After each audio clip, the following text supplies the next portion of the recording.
السلام عليكم ورحمة الله وبركاته. صلى على النبي عليه أفضل الصلاة والسلام. ازيكم يا جماعة، عاملين ايه؟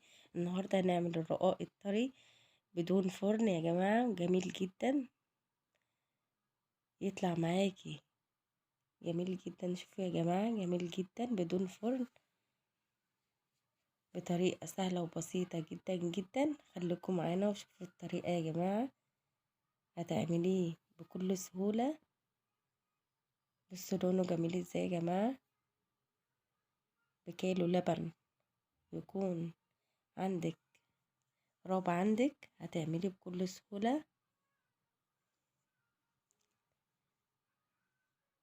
ده كيلو لبن يا جماعة، انا كنت جايباه راب عندي زي ما انتوا شايفين، ما برمهوش. بعدين انا جبت اللبن، وده خميرة بيرة يا جماعة او خميرة فورية. حطيت معلقتين سكر كبار على الخميرة، خميرة بيرة زي ما انتوا شايفين، ممكن فورية عادي استعمليها برضو بتكون كويسة. معلقتين سمنة كبار. اللبن ده يا جماعة دافي. نص كوباية زيت على اللبن كده زي ما انتوا شايفين. الخميرة دابت في السكر زي ما انتوا شايفين. بنزل على اللبن كده بيها، وبقلب المكونات في بعضها، السكر مع اللبن مع السمن مع الزيت. بنخل دي 2.5 كيلو دقيق يا جماعة على الكيلو اللبن. هقلب المكونات كده. انا حطيت رشة ملح،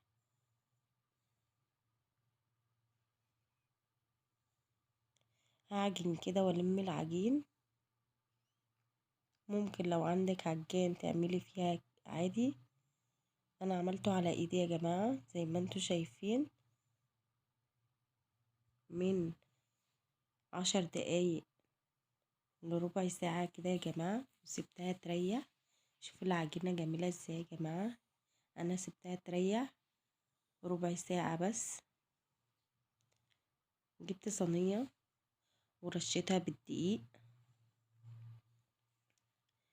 دي طبقة تكون كويسة يا جماعة عشان العجينة دي ما تلزقش معاكي. اهو رشة كويسة من الدقيق.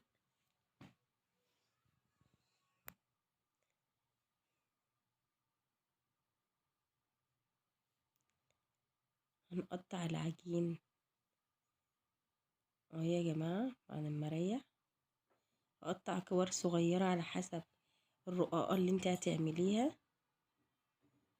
اهو زي ما انتوا شايفين اهي يا جماعة. بقطع كده. بص العجينة طرية وجميلة ازاي يا جماعة.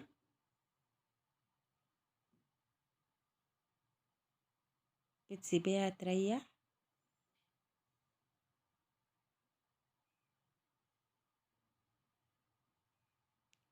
قطعت كل العجين زي ما انتوا شايفين كده.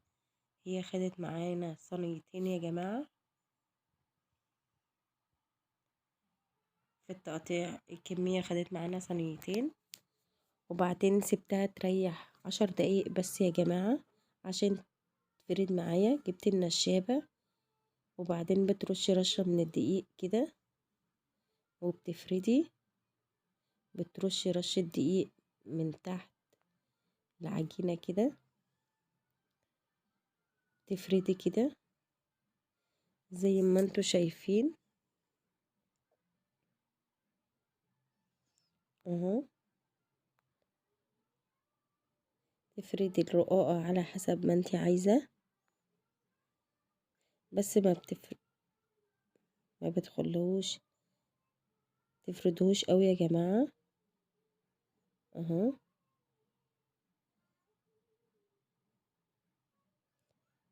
وبعدين جبت طاسة تيفال على عين البوتاجاز. او ممكن تحطيه في الفرن، تعملي كل الكمية وترصيه على صينية، لكن انا عملته على طاسة تيفال على البوتاجاز كده اهو زي ما انتوا شايفين. 10 دقايق من هنا و10 دقايق من هنا، ما شاء الله كان كله بيتنفخ زي ما انتوا شايفين كده. اهم حاجة تريحي العجينة يا جماعة، طعمه حلو قوي قوي اهو زي ما انتوا شايفين، لونه جميل جدا جدا. بتعمليه في 10 دقايق اهو.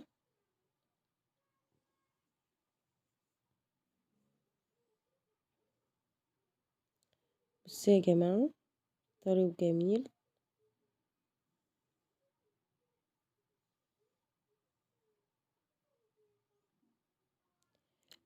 جربوه يا جماعة بالطريقة دي، جميل جدا جدا، وهيوفر معانا برضو.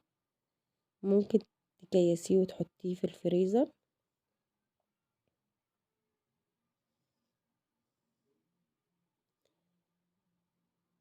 جميل جدا جدا.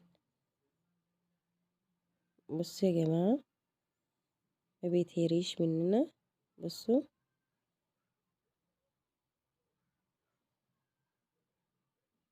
ده الرقاق الفلاحي يا جماعة. ألف هنا وشفا، والسلام عليكم ورحمة الله وبركاته.